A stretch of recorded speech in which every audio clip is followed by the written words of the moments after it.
Brigandine, Legend of Runersia on the PlayStation 4. This is the demo that I downloaded for free on the PlayStation Network. I've been playing this game for an hour because I thought I was recording commentary. This game looks alright. This game looks kind of confusing, but it looks alright. We'll go over the basics for now. You select a nation based on a map. It's a turn-based strategy game. There's hex-based combat, but there's also an overworld map where we move soldiers around to set up the turn-based combat section. So I'll show you those a bit later. If all your nation bases are lost, then it's game over. Gameplay is divided into the organization phase, where prep time is, and an attack phase, where invasions occur. One season consists of one organization phase and one attack phase. Organization phase is where you prepare for battle by summoning monsters, organizing your troops, and positioning them at bases for invasions or defense. The horse icon at the top left of the map screen indicates you're in the organization phase. Okay. During the attack phase, your troops will battle to control bases. Other enemy nations will also fight each other during this phase. Defeat an enemy nation in direct combat to occupy their base. If there are no knights in the target base, you'll occupy the base immediately. A sword icon in the top left corner of the screen indicates you're in the attack phase. Basics. I'll speed through some of this because I've already played this demo for an hour, and I've only gone through 4 of the tutorial sections. Fair warning. But for a demo, it's extremely informative, so I appreciate that. This demo itself might be like 5 hours long, which is a lot for a demo. I want to give the game some props. I wasn't expecting it to be so beefy. By the way, I don't know if this game is a remake of the original PlayStation 1 game, which is stupid expensive, but this seems to be sort of a game based in the same universe as that PS1 turn-based game.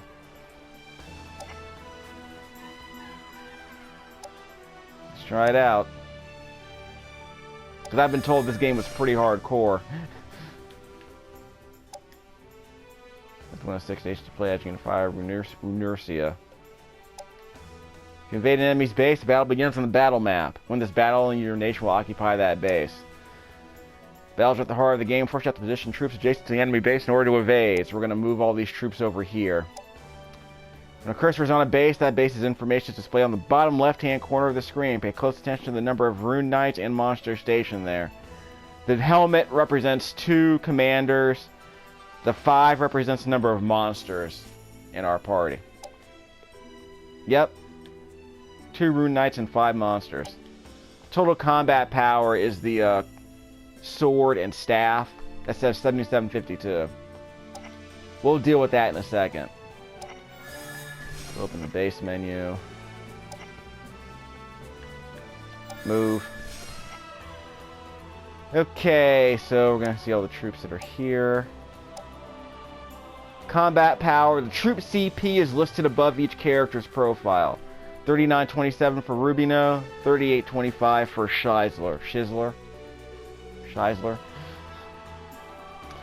In this game, knights and monsters move together as a troop. Troops are made of a rune knight that leads to a collection of monsters, while the monsters alone cannot be moved to another base.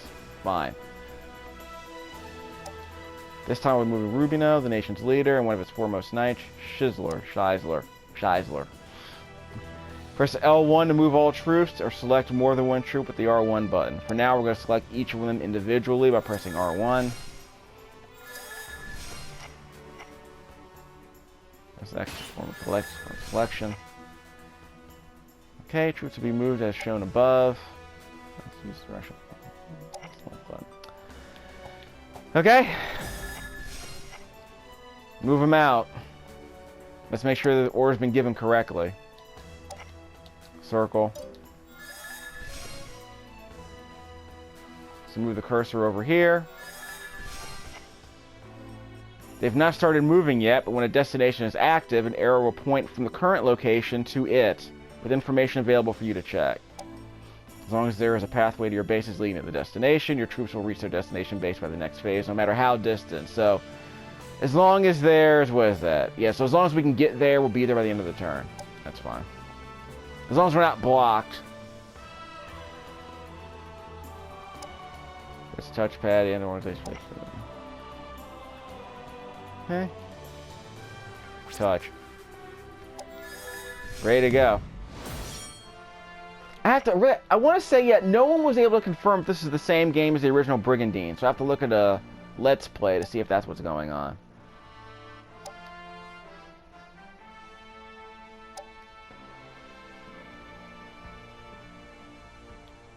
Yep.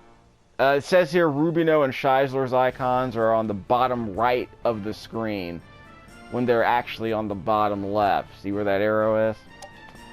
The translation is kind of sloppy at points, so you'll see some grammatical errors. Base menu has different options during the attack phase. Let the attack command to invade enemy bases. Note, however, the troops recently moved from another base cannot be directed to attack an enemy base immediately.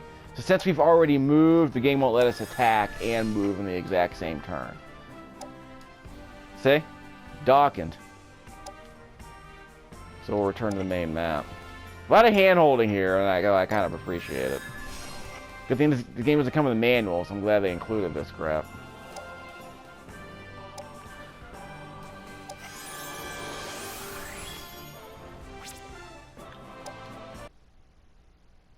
So we're gonna get our troops ready now. Somewhere's gonna be some from the base during attack phase. We'll get to that later. Don't need to know lore. I don't need lore. By the way, see that where it says Lawrence right there? The little monster there says 6 with a 1 in parentheses. I think that means we can pick up an extra monster in this base. I think that's what it means. We're gonna find out in a second. Confirm that Rubino and Scheisler's troops are stationed in Lawrence. Next, check the base information for Warren. The target enemy base for your invasion. Key information to note here is the total combat power displayed above the target base. Sum of all combat enemy troops stationed at a base. Yep. Remember the base with the biggest number will have the advantage.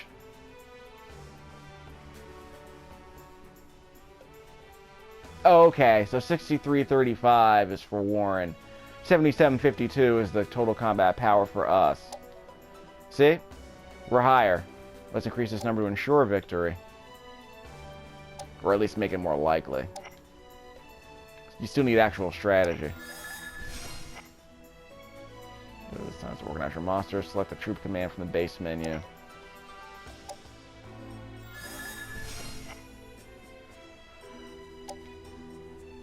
Monsters will be added to Rubino's troop. Okay. We only have 3 here. Units.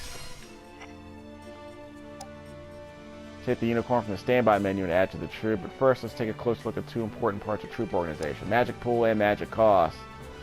Let's start with the knight's magic cost. The troop, the number indicates the limit of the combined magic pool of the monsters in the Rubino troop.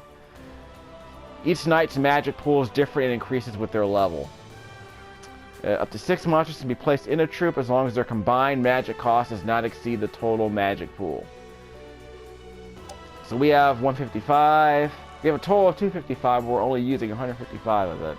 So that means we have 60 to play with. We can recruit units that have a total of 60 magic cost points. This refers to the magic cost unit required to place a monster in a troop. Take a look at the unicorn in the standby menu. Magic cost of 40 displayed below the icon. Since you already know Rubino has 60 left in the magic pool, the unicorn can be placed into this troop as it only has a magic cost of 40. Let's go ahead and do it. Move the cursor over here, press X. Slot is now ready, so now we can select a monster to move into that slot. Yeah. Information will be displayed on the bottom of the screen. You can see the CP down there. That will increase our total CP for this troop by nearly 500 points. Let's see, that's the more important issue, I would say. You can get a bit fancier if you want to look at the other attributes like territory, mobility, agility. We'll worry about that later. For now, we're just going to select this particular unit. Bada boom. Unicorn is now in the troop. You can also use the same steps in reverse to move the unicorn from the standby menu, or into the standby menu in this case. If we don't want to fly with it. Unicorn Rubino's troop. You can now see this troop power has gone up, while the magic pool available has gone down. Press the circle button 3 times to return to the main map. We're out. And see, our CP has gone up. 8242. Press the touchpad to end the organization phase and start the attack phase. Yep.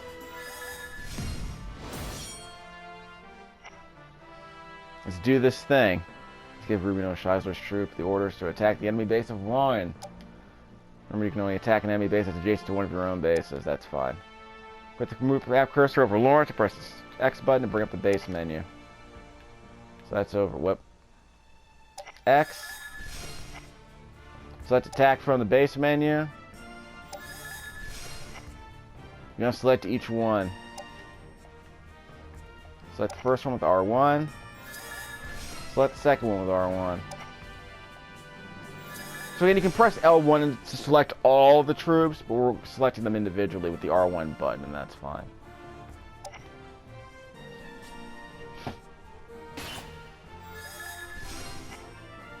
Enemy base to invade. Well, it's the only one that's available. The only base connected to us is Warren, so the target base has been auto-selected for you this time. 7 monsters over there, but 6 over here for us. But our CP is higher, and that's fine. Remember, it's not based on your ability to win isn't based just on the number of troops. It's also based on your attack power, your CP, if you will. That's what that total CP is about. You got the command to attack, and an arrow points from the attacking base to the defending base to the move command. Now you're ready to invade. Is CP based on like your hit points or what? I don't know.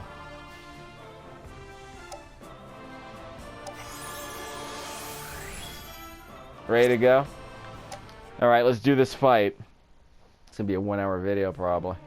At least. But it's a turn-based game, so I'm probably going to be able to compress it to a tiny video file. This might be a 2-hour video at some point. If for some reason you were ready for a 2-hour tutorial on this game.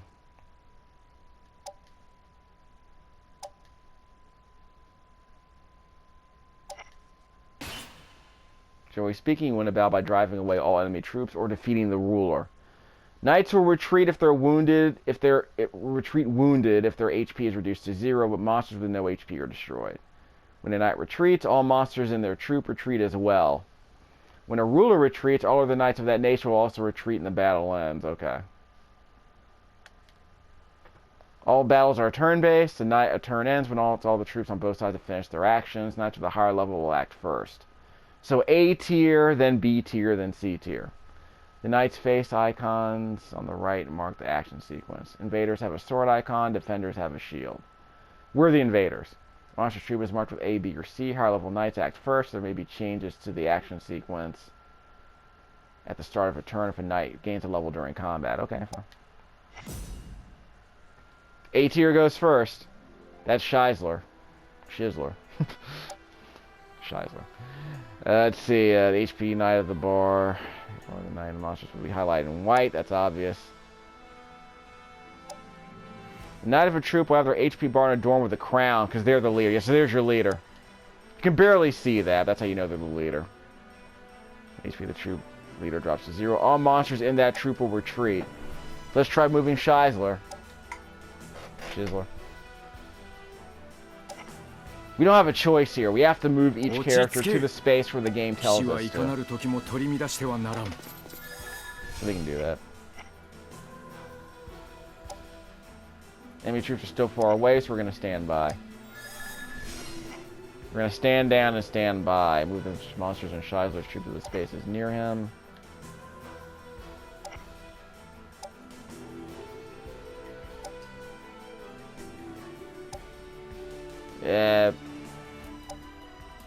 Here. Here? Oh, sorry, wrong hex. Sorry. It's an analog control, so you know. But the movement of the cursor seems perfectly fine. It's fast enough.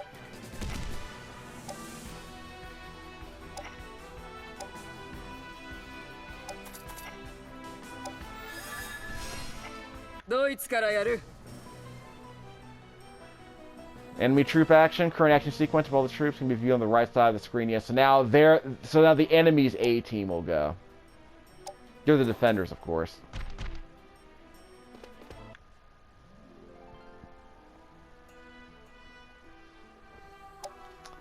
Rubino's turn. B tier. So he's gonna go now. The ruler's HP drops to 0, then that nation will lose the battle even if there are still other allies left on the battlefield. Yeah, so we gotta protect them no matter what. The opponents this time aren't very strong. Okay, fine, so we're gonna move to the front line. The game won't let us lose. The game will not let us lose during this tutorial, so don't worry about it. The game will handhold us for the first half hour, basically. It'll tell us exactly where to go. It'll tell us exactly what actions to perform.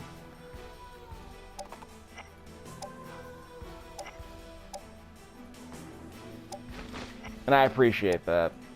The game's sort of just giving us a chance to learn by telling us exactly what we have to do. Then it'll loosen the shackles in a bit.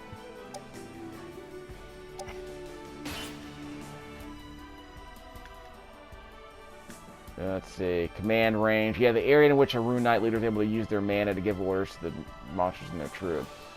Hover the cursor over a unit, some colored hexagons around the commanding knight show up. These colored hexagons show the command range. If a monster moves beyond this range, their strength is reduced. Monsters outside their knight's command range are indicated by an icon. Yeah. The effective terrain has a unit can give yourself an advantage in combat. Each battle map hexagon has its own terrain type. Units' preferred terrain will affect their mobility, accuracy, and evasion. Terrain effect is shown at the bottom of the screen. Left shows the current terrain effect, right shows terrain. This isn't important yet, it'll be important later. For instance, movement to attack range. Let me do a thing first. Press the right stick to adjust the camera. We're going to go to a top-down view.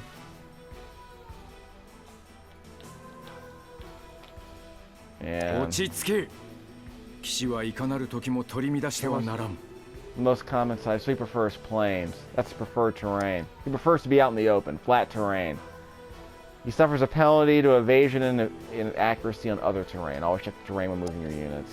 So these units can walk further distances. Beware of moving units too far forward. They might become surrounded by enemies, obviously. But again, the game's not going to give us a choice. It's going to move us exactly where it wants us to go. Okay. Monsters with wings or sky. Sky class. They have no preferred terrain, but they're weak against archers. Keep that in mind. Okay, Gigas have an advantage on mountain terrain, but they don't like force or water. So where are we moving exactly? Prairie. Okay, doesn't matter. So so it's like a rock paper scissors system, I guess, in terms of terrain preferences. These are watery creatures that prefer, watery terrain, like swamp. They don't like rocky or forested terrain. And this is prairie, so they don't care.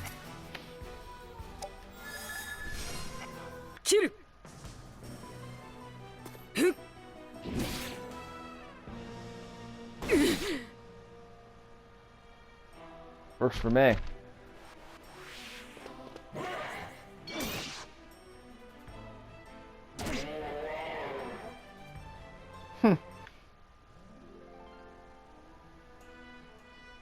Nasty zombie roar. Now the battle will begin in earnest. Use an allied troop to attack an enemy. Again, the game won't let us die, so don't worry about it. B tier. Spells cost MP. There's no fear of being countered, and they generally have 100. They're generally guaranteed to hit. Spells cannot be used after a unit is just moved. Okay. So we're gonna chill them out. That's resist. Frost. Does moderate damage to a single enemy unit within a 3-hex radius. Uses 68 MP. See the little footstep right next to the name Frost? That means we can't use it after we move. The game will explain that a bit later. Power gets reduced to 112. I guess this enemy's Gremyon. Not a Greymon, but a Gremyon. So we'll attack this dude. We don't have a choice. We're just going to attack him. So that's how much power the thing has. So it was able to do as much as 125 damage, but whatever. We'll talk about that later. Okay, Unirai. You can use a healing spell. It cannot be used after a unit is moved. Down here. Healing. So again, can't be used after you move. That's why the footstep symbol is right there next to the name heal. Uses 65 mana points. You have 148 at the bottom of the screen right there in blue. So we're going to heal... I guess we have to heal him. We can heal one of these two people. Who needs it most? This one has fewer HP. So we'll heal that one.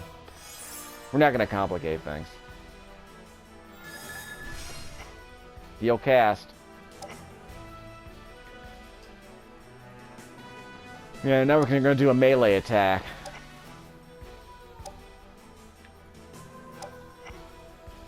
Skill, tail whip. Uses no MP. Moderate damage to a single adjacent enemy unit. So it's basically it's a skill, it's an attack, basically. It'll do 102 damage. See the power right there? It does 102 damage points. And check out Gremyon down there on the bottom of the screen. Its HP is going to be reduced from 108 to 6 based on the power of the attack. So the maximum power this attack has needs to be 104. You can also do a counter to me, but it won't do that much damage, so whatever. Only 74, see right here? See critical hit rate, accuracy, and power of the attack. Power, again, is how much HP it will take off. Critical rate shows the chance of landing a critical blow. Accuracy is the probability of the skill actually connecting. Power refers to the damage the attack will deal. Similarly, a forecast of how much counter damage the enemy will deal. 74% chance to counter. The unit's HP display will show how much HP is expected to remain should the opposing unit land their attack. We're guaranteed to hit, because remember, 100% accuracy on this attack. So we're guaranteed to hit. Let's do it. And we're going to take damage on the counter. Nope! 75% chance to hit, and he whiffed. No complaints here.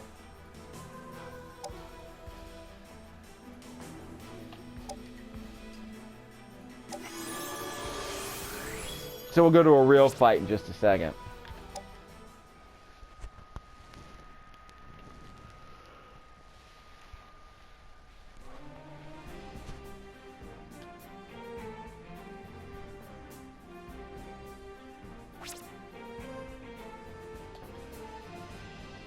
Combat strats.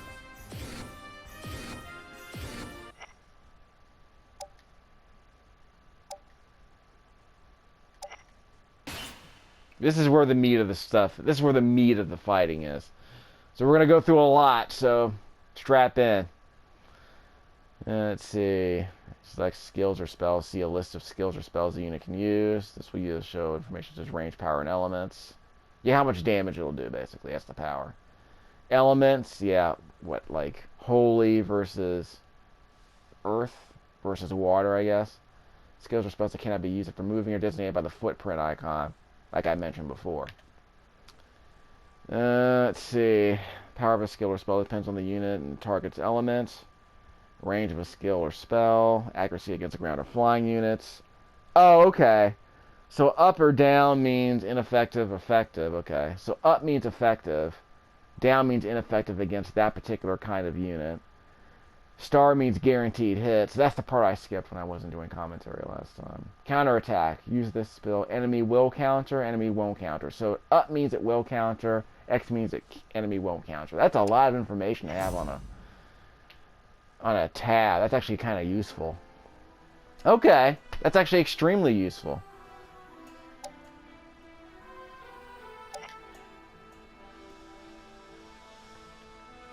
Okay. I'll probably highlight that a bit later. Okay, the game's going to guide us, then it will unleash the shackles when we're done with the tutorial. So we're going to move Grados' troop. He's Vanguard, so he has to go out in front. That's his deal.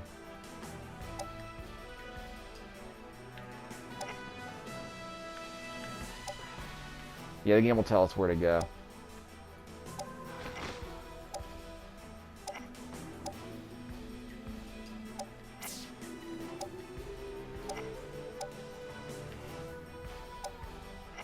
So we'll let these.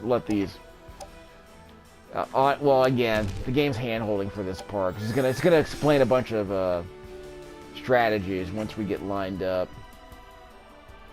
Juice Troop. I thought we were B tier. Oh, well, I guess we're moving now.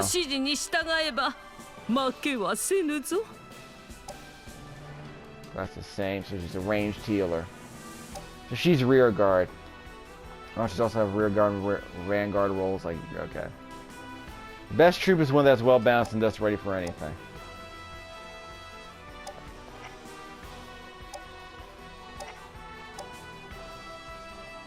Here. I think this is the Brigandine game the original PlayStation 1 Brigandine game I was told. So I tend to believe this is the game, this is a remake of the original game. Very curious. I definitely have to look this up. Counter.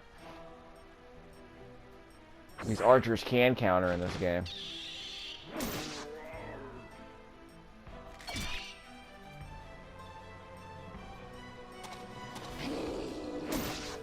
Jeez. Remember archers being pretty overpowered in Tactics Ogre, so we'll see if that makes a difference in this game.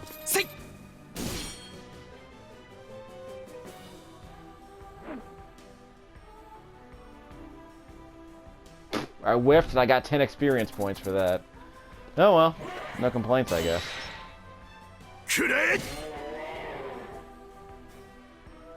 Ready for this? Alright, let's go. Had a little bit of regen going on. Now we're ready to fight. Zone of enclosure and zone of control and enclosure. Yeah, here we go. This is the good stuff. Zone of enclosure, zone of control consists of 6 hexes around them. This affects the enemy unit's mobility. You cannot move through an enemy's 6 hex zone of control, which means enemies control the 6 adjacent hexes around them, so enemies can't move through them.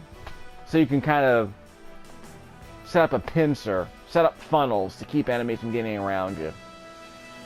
Let's see, this allows for various zone of control strategies, restrict enemy movement, protecting your rear guard. So basically we're protecting the rear guard by putting a bunch of allies in front of our vulnerable, putting a bunch of allies in front of our rear guard. This effect is activated when we overlap all 6 hexagons of enemy units. Zone of control with allies out of control. So if you see some overlap, the enemies are enclosed. When they're enclosed, they're marked with a chain. That might reduce their accuracy and critical hit rates. That seems to be what's going on. I don't know if it affects my critical hit rates, but it affects the enemies. Activate an enclosure. So that sounds cool. I can't see any of these enclosures though. Okay, so let's skills and magic can target single units or all units in a given range. Area of effect. Different effects as dealing damage and your boosting stats. Grados knows Iron Aura, skill that boosts his defense. Activate it now. Okay, fine. The game's making us do this. And we can use this after we move too, but the game won't let us move. So what does it do? It uses magic points apparently. Yeah, to get a chance to see how many magic points it uses. It uses 30, so we know that. And I gained 30 XP for all the magic points I used up, I guess. Wonder if that's how this is determined. I guess is experience based on the number of magic points you use? Or the number of damage, or the amount of damage you deal? I don't know. Takes this Halo spell, guarantees an ally's next attack will hit, increases the experience gained that action. Fine. This can be great for units with low accuracy. It's a Cyclops, okay. But it doesn't fight well, so keep it in the rear guard. It's support class. We're going to activate the Halo, which can't be used after moving because it's a spell. Uses 88 magic points. Guarantees the next hit or spell will get, yeah, so you're going to want, if you need to get a hit, cast Halo on it so it's guaranteed to strike.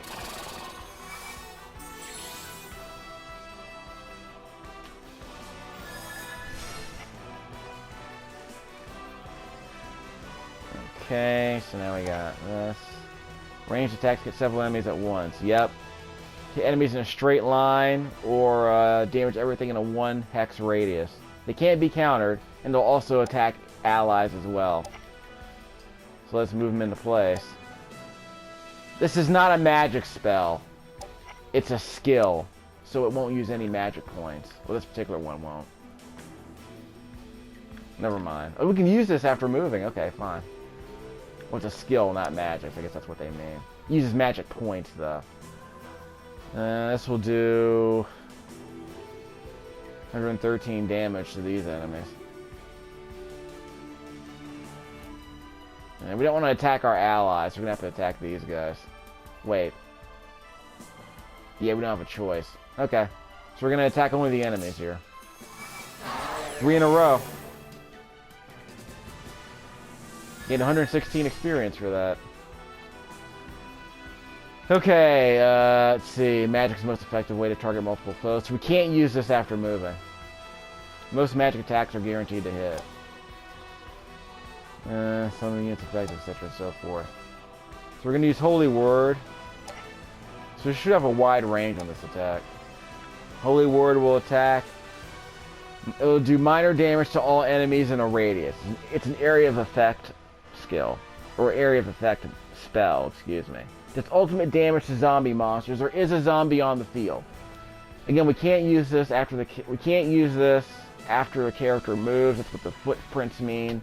It'll do 60 damage at least to non-zombies. It'll do more damage to a zombie. Range 1 to 4, yeah, 4 hex radius. Enemies cannot counter it. It uses 198 magic points. I don't know what hit means. It means it's likely to hit, which is fine. I guess it's guaranteed. I thought if it had a star on the hit column, I thought a star meant it was guaranteed to hit. But anyway, we're gonna hit this dude. This will do major damage to the zombie, as you would expect, and all of them. Works for me. Should attack everyone in that radius. Let's see. Choose him. Status missions play a large part during the time. Status. Goblin Knight and enemy Mandrake units in this battle can inflict these status conditions. Okay. Mandrake that type of monster. Units can inflict this status conditions. Okay. Status conditions persist from the moment they are cast. Others, like faint and paralyzed, recover after a certain number of turns. Some, like petrified, can only be cured with a cure spell. Status conditions are displayed above the HP bar and in unit info. Okay, fine. Is there a skill here I can see? I can zoom. I can use the right stick to zoom in by pressing up on the right stick. Yeah, there's a... See on the bottom of the screen where you see my my blue banner? Above that banner is like a musical... There's a musical symbol there. I have no idea what that means. I have no idea what that means. Actually, I think that means... I think I was given a holy... I was given a skill. That's right. Someone cast a status on me. That meant my next skill was guaranteed to attack. That Halo skill was cast on me. So I have to use Heavy Impact. I can't use this after moving. It's a skill, but I can't use it after moving. Does 135 damage. It's likely to hit. It's ineffective against... See where it says ground, sky? The up arrow means it's effective against ground enemies. The down arrow means it's ineffective against sky enemies. The enemy can't counter it. Uses 40 magic points. This will use up most of my magic points. So we'll attack the captain. Sounds like a good idea. This will take off half his health, basically. Guaranteed to hit, because I remember I got the holy cast on me, so the accuracy went up to 100%. Let's do it. Let's zoom out a bit. You can see more of the battlefield. This is probably better. Yeah, this angle's probably better. Okay, so yeah, she has an area of effect healing spell, so we can do that. Ranged healing for multiple party members.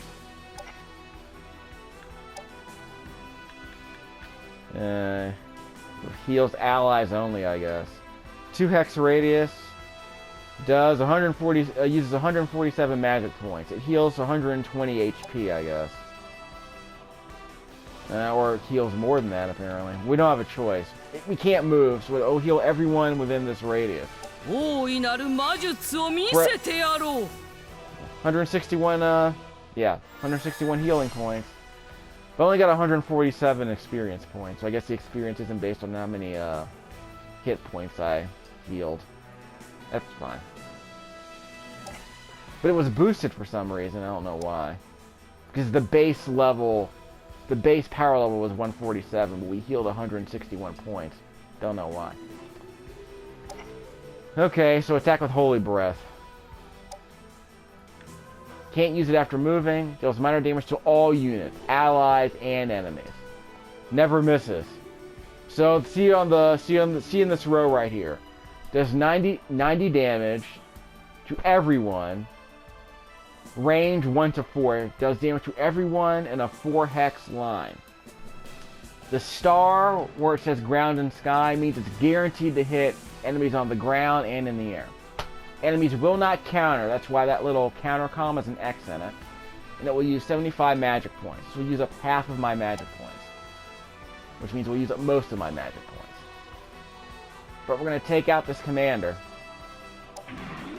Do 120 damage. And it will kill the zombie.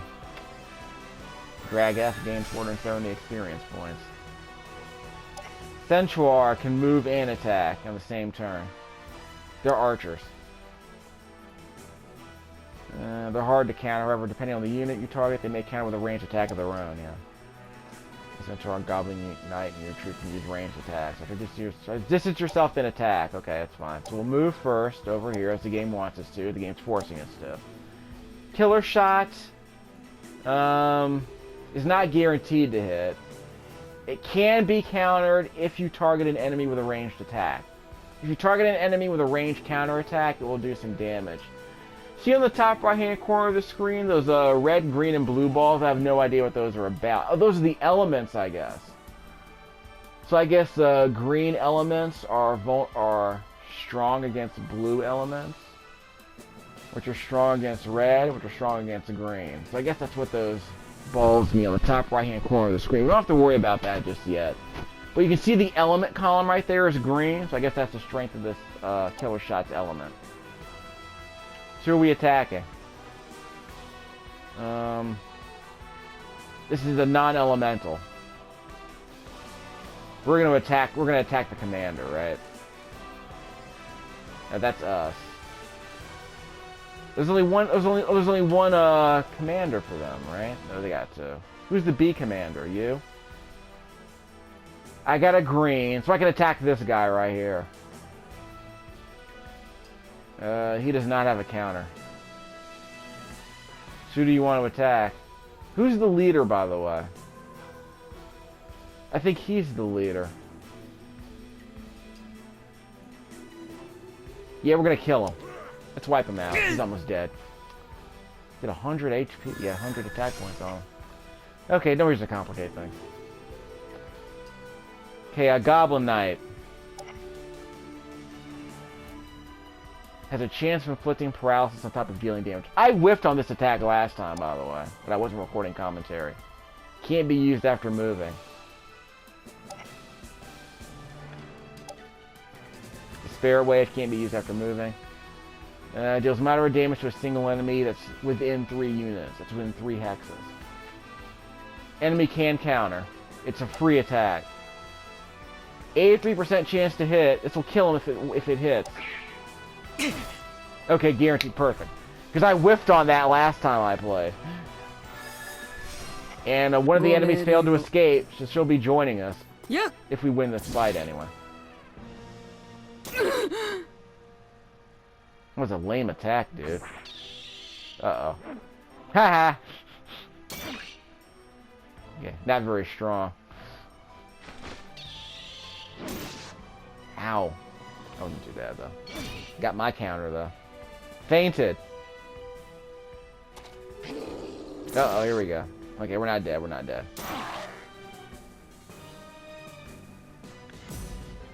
Alright, we're gonna win. Don't worry, we'll be fine. Got some healing back. Yep, I got a regen skill. Nice. You can view a knight's unit's abilities from the stats screen. Where? Browser's abilities as an example. Shield block reduces damage by 25% when activated. HP recover B recovers 3% of the max HP. Only 3%. Wow. But it basically means if you don't die during an enemy attack, it means you'll get some of your HP back if you manage to survive an enemy onslaught. So by the time your turn comes up, you'll get some of that HP back, which is fine. Knight engages class, they might keep their old abilities, maybe upgrade to more powerful abilities. Go ahead and battle on your own. Okay, so now the game removes the shackles. So now we're going to fight the way I want to fight, which is without being led by the nose. Okay, so one of the commanders is dead, so let's take out the next one. Let's see, what are the stats? Triangle. Oh yeah, we can hold down the L2 button to see where your allies and enemies are. So it basically turns off most of the background stuff. Makes it easier to see. L1 and R1 are to switch, or the cycle through all your characters, the ones who can be selected. So L1 and R1 are for that. We're not going to do auto mode, we'll just color coding, so we can see the color coding. We're not going to do next turn. No. We're not going to end the tutorial, we're going to finish this fight. And we have see those chains there? That's the zone of control stuff. We'll worry about that later. So who do we want to go first? Ranged attackers probably should go first. Well, they can attack anybody. Okay, so who's ranged? Oh yeah, the A squad is going. The A tier squad's going. These are melee. Yeah, get a holy shot set up. Skill. I can use this after moving, actually. There's a commander and an enemy behind them. I don't think I can move around them. Yeah, I can't move around. I can't get over here. Okay, so we'll just use this skill. Holy shot. This is a tutorial, I'm not going to worry too much about it. So we're going to attack the commander with this holy shot. It won't do that much damage, though. It's guaranteed to hit. Let me check, does it counter? He will not be able to counter this, so that's fine. Yeah, it's guaranteed to hit, and it won't counter.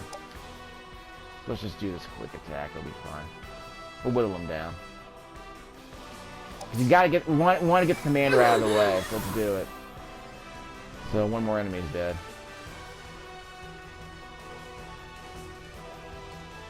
Yes, let's get the support class. Let's set him up. Support class. Cure's not gonna be a problem. Heal, Halo, guaranteed to hit. Let's see how weak these attacks are. Do I have enough magic points for this, by the way? I might want to save that Halo. I don't think we need the Halo, really. By the way, these are holy skills. So on the top right-hand corner of the screen, see where you see the white dot pointing towards the purple dot?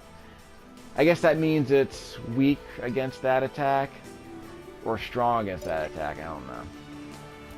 The game doesn't explain that part yet. Magic. I don't think we need to cure anybody.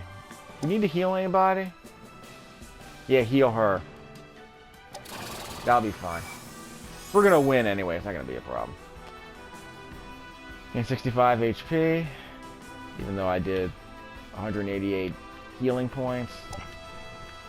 Magic. I have no more MP for that, so I can't use that skill again. Can't use that spell anymore, I don't have enough magic points for that. Loop heal. Restore sorts of regen. Divine Ray does major damage to a single enemy. It'll do 170 damage. No counter.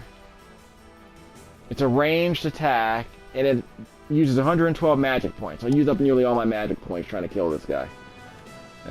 This will not kill him. But it'll reduce his HP by half. That's fine by me. Boom. I'll take that. Okay, who's next? I can't get around them. You won't be able to get around them. Yeah, I can't get around them. Okay, so let's get this guy ready. Let's see what this guy can do from here. Does he have any ranged attacks? Nope. These are all adjacent attacks.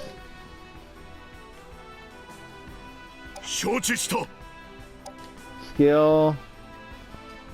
Strongest attack I have is Judgment. Enemy can counter. Holy Break. Low accuracy. So I guess we're going to do this one because it's stronger.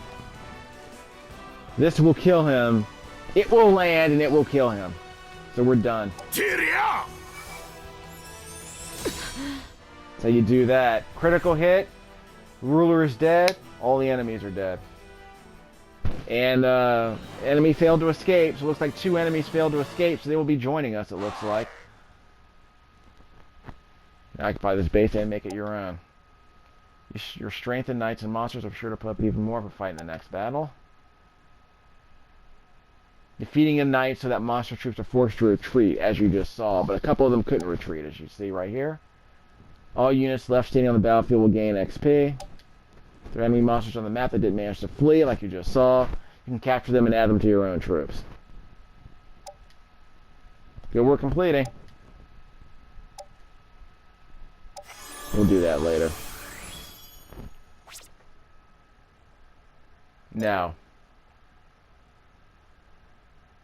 So yeah, this seems pretty beefy, doesn't it? It's going to be something from base to base. So we'll come back to this, definitely. This is just a demo. We'll come back to this, definitely.